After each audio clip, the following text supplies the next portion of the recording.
आज के इस वीडियो में नॉलेज एंड करिकुलम में हम जिस टॉपिक के बारे में बात करेंगे, जानेंगे, समझेंगे। टॉपिक क्या है?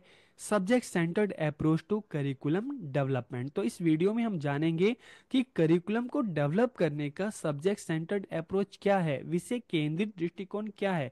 देखिए, हमने चाइल्ड सेंटर्ड अप्रोच के बारे में, लर्नर सेंटर्ड अप्रोच के बारे में तो सुना ही है कि जब हम लर्नर सेंटर्ड या चाइल्ड सेंटर्ड वर्ड की बात करते हैं तो मतलब कि जो भी एक्टिविटीज है, जो भी मेथड्स हैं, जो करिकुलम है, जब इसको बनाया जाता है तो बच्चों की नीड को ध्यान में रखा जाता है, उनके इंटरेस्ट को ध्यान में रखा जाता है, उसी हिसाब से जो बच्चों को लर्निंग एक्सपीरियंस दिया जाता है। लेकिन जब हम सब्जेक्ट सेंटर्ड अप्रोच की बात करते हैं ना, तो क्वेश्चन आता है कि ये सब्जेक्ट सेंटर्ड अप्रोच क्या है।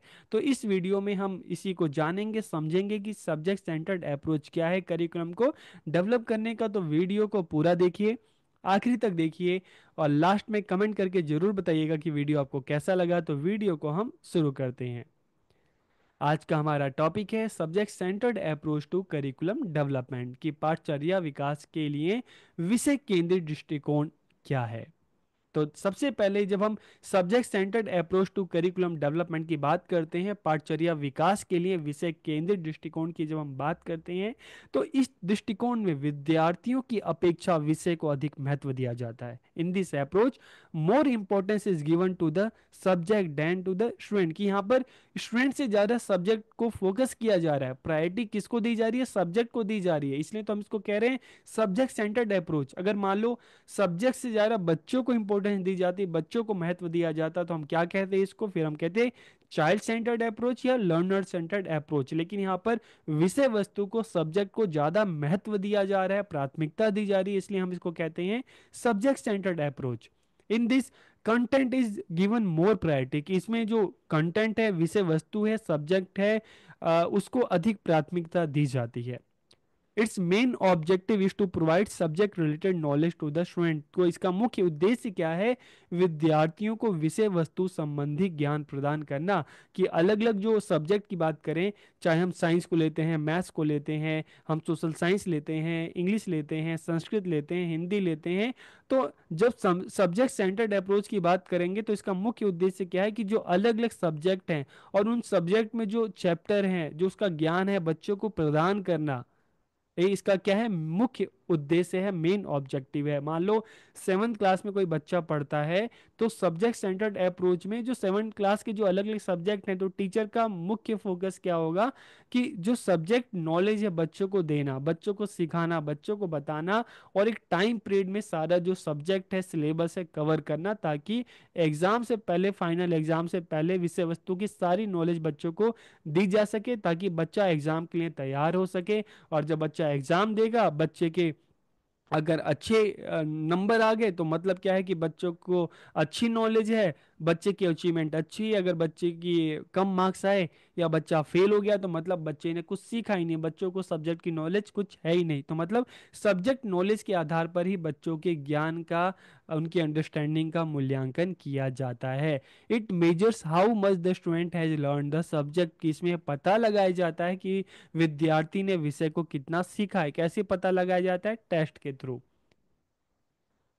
यह सीखने के अनुभवों के रूप में विषय की सामग्री और ज्ञान को प्राथमिकता देता है। तो यहाँ पर जब लर्निंग एक्सपीरियंस की बात करते हैं, तो जो सब्जेक्ट की जो ज्ञान है, जो नॉलेज है, उसको सिखाना ही मुख्य उद्देश्य होता है।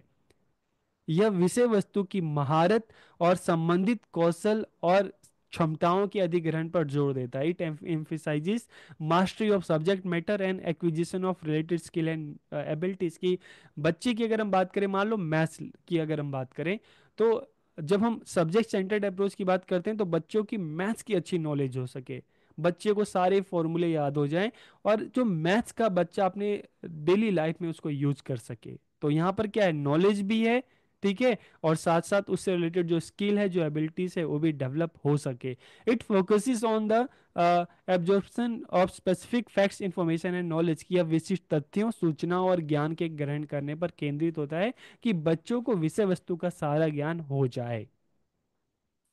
फिर हम इसके अगर कैरेक्टरिस्टिक्स की बात करें, विशेषताओं की बात करें, तो the primary focus is on the subject matter and it's content, की प्राथमिक ध्यान किस पर है, विषय वस्तु पर और उसकी पाठ्य वस्तु पर है। कि मान लो सोशल साइंस है तो क्या मुख्य उद्देश्य है कि बच्चों को सोशल साइंस और उसमें जो भी चैप्टर हैं, जो अलग अलग, जो चाहे हम सिविक्स की बात करें, हिस्ट्री की बात करें, ज्योग्राफी की बात करें, सारी चीज़ एक टाइम पीरियड के अंदर बच्चों को बताना, बच्चों को सिखाना, बच्चों को समझाना, बच्चों को रटवाना। Learning experience are organized around subjects such as mathematics, science, English, Hindi, social science की अधिगम अनुभव गणित विज्ञान जैसे विषयों के इर्द गिर्द ही व्यवस्थित होते हैं। कि बच्चों को जो भी लर्निंग एक्सपीरियंस दिया जाए, जो सब्जेक्ट है उसमें जो कंटेंट है उससे रिलेटेड बच्चों को सिखाया जाए। Emphasis is place on the acquisition of subject related knowledge and skill, की विषय से संबंधित ज्ञान और कौशल के अर्जन पर ज़्यादा जोर दिया जाता है कि बच्चों को विषय वस्तु की अच्छी नॉलेज हो सके। और विषयों को एक सीक्वेंस में पढ़ाया जाता है। मान लो अगर हम इंग्लिश की बात करें, हिंदी की बात करें, मैथ्स की बात करें, कोई भी सब्जेक्ट ले लें, तो जो चैप्टर होते हैं एक सीक्वेंस में होते हैं ना, चैप्टर 1 2 3 4 5, तो इसी तरह से सीक्वेंस में बच्चों को पढ़ाया जाता है। और more emphasis is given on practice, की अभ्यास पर अधिक जोर दिया जाता है।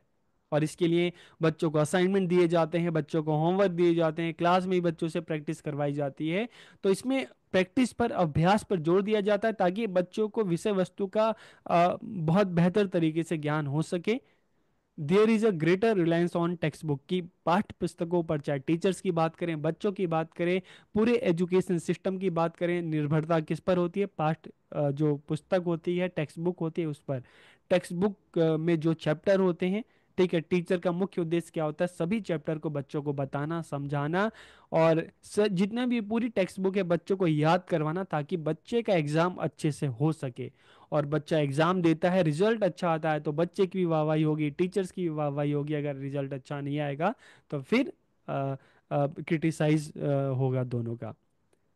The emphasis is on learning certain amount of subject matter in a given time, की एक निश्चित समय में विषय वस्तु की एक निश्चित मात्रा सीखने पर जोर दिया जाता है। मान लो जैसे बच्चों के जो आप कह सकते हो कि मिड ईयर जो एग्जाम्स होते हैं, ठीक है, अर्धवार्षिक परीक्षाएं जिसको हम कहते हैं, तो उसमें जब मिड टर्म एग्जाम होते हैं तो उससे पहले आधा सिलेबस कंप्लीट करवाना, और जब फाइनल एग्जाम होंगे मार्च में, फेब या मार्च में, तो उससे पहले पूरा सिलेबस कंप्लीट करवाना। तो इसी पे जोर दिया जाता है कि एक निश्चित समय में जो विषय वस्तु का ज्ञान बच्चों को देना और सिलेबस को कंप्लीट करवाना। विद्यार्थियों की उपलब्धियों पर पर एक समय सीमा रखी जाती है। मतलब बच्चों का भी एक टारगेट होता है बच्चों के सामने, कि जो पूरा सब्जेक्ट की जो नॉलेज है, अप्रैल में न्यू क्लासेस में आ जाते हैं और फिर नेक्स्ट ईयर जैन फेब तक उनको पूरी जो सब्जेक्ट की नॉलेज है बच्चों को याद कर लेनी है। और इसके बाद एग्जाम के लिए खुद को तैयार कर लेना। एग्जाम देंगे, पास होंगे तो आगे जाएंगे, नहीं होंगे तो फिर सेम क्लास में ही रुके रहेंगे। तो विद्यार्थियों की उपलब्धि की सीमा की जांच करने के लिए परीक्षाएं ली जाती हैं। और प्रगति इस बात से मापी जाती है कि विद्यार्थी ने विषय का कितना हिस्सा सीखा है। बच्चों का एग्जाम होगा, फिर बच्चों के मार्क्स आएंगे तो उससे पता चलेगा कि बच्चों को कितना आता है, उनकी नॉलेज कितनी है, उनकी अचीवमेंट कितनी है। और जो मार्क्स जो होते हैं ना उसका भी एक मानक होता है। अगर मान लो 33 मिनिमम क्राइटेरिया होता है आगे बढ़ने का, प्रमोट होने का, अगर बच्चों के 33 मार्क्स कम से कम आएंगे तभी बच्चा नेक्स्ट क्लास में जाएगा। और अगर बच्चा जो ये स्टैंडर्ड है इसको अगर नहीं अचीव कर पाता तो बच्चा सेम क्लास में ही रहता है। तो परीक्षा उत्तीर्ण करने के लिए विद्यार्थियों को निर्धारित मानक प्राप्त करना होता है, कम से कम 33 नंबर चाहिए होते हैं। If student fail to achieve the specified time limit, they repeat the course, कि अगर निश्चित समय सीमा में बच्चा विषय को याद नहीं कर पाता, परीक्षा में पास नहीं हो पाता, तो फिर सेम क्लास उसको रिपीट करना पड़ता है। तो मतलब क्या है कि अधिगम का पता, लर्निंग का पता विद्यार्थियों की जो विषय वस्तु है, जो सब्जेक्ट है उसमें उपलब्धि से लगाया जाता है। और परीक्षाओं के माध्यम से विद्यार्थियों की सफलता को मापा जाता है। ठीक है, तो यहाँ पर सब्जेक्ट सेंटर्ड करिकुलम में इसकी विशेषताएं, कैरेक्टरिस्टिक्स आपको पता चल गई। अब इसके एडवांटेजेस की अगर हम बात करें तो एडवांटेज क्या है, it helps student to store and retain knowledge more effectively, कि इसमें मुख्य उद्देश्य क्या है कि जो विषय है, जो सब्जेक्ट है, उसका जो ज्ञान है बच्चों को कराना, सब्जेक्ट एक टाइम पीरियड के अंदर सारे सब्जेक्ट की जो नॉलेज है बच्चों को रटवानी, बच्चों को याद करवानी, बच्चों को समझानी, ताकि जो सब्जेक्ट की नॉलेज है बच्चों को हो सके।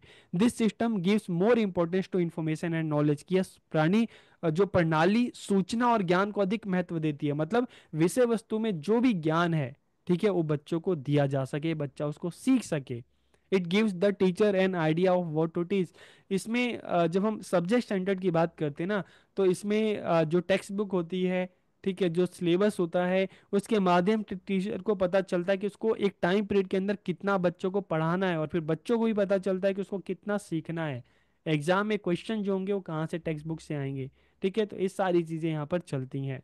और it tells the teacher and the student in how much time to cover the syllabus की इसमें टीचर्स को पता चलता है, बच्चों को पता चलता है कि कितने समय में सिलेबस को कवर करना है। जैसे होता है ना कि आप 7th क्लास में थे, पास हुए, 8th क्लास में आ गए, अप्रैल में, अप्रैल से लेकर आपको पता है कि जैन फेब तक सिलेबस कंप्लीट करना है, मार्च में एग्ज़ाम होंगे, ठीक है, तो मतलब आपको जनवरी तक आपको अपना पूरा सारा याद कर लेना है।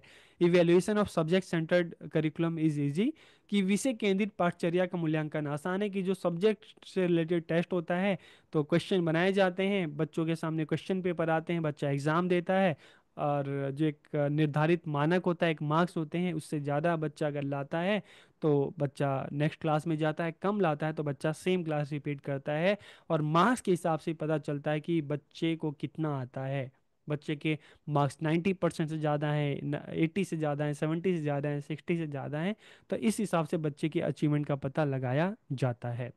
इसके लिमिटेशंस की अगर हम बात करें, सीमाओं की बात करें, तो this approach is not psychological, यह दृष्टिकोण मनोवैज्ञानिक नहीं है। क्यों नहीं है?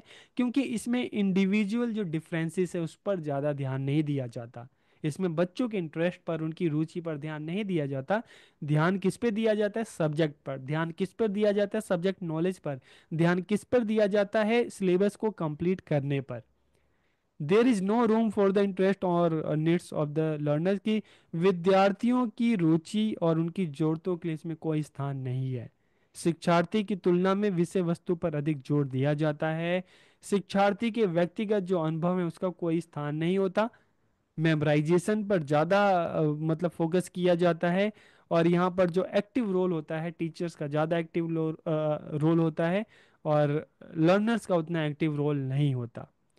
There is no active participation of the learner, कि शिक्षार्थी की कोई सक्रिय भागीदारी यहाँ पर नहीं होती।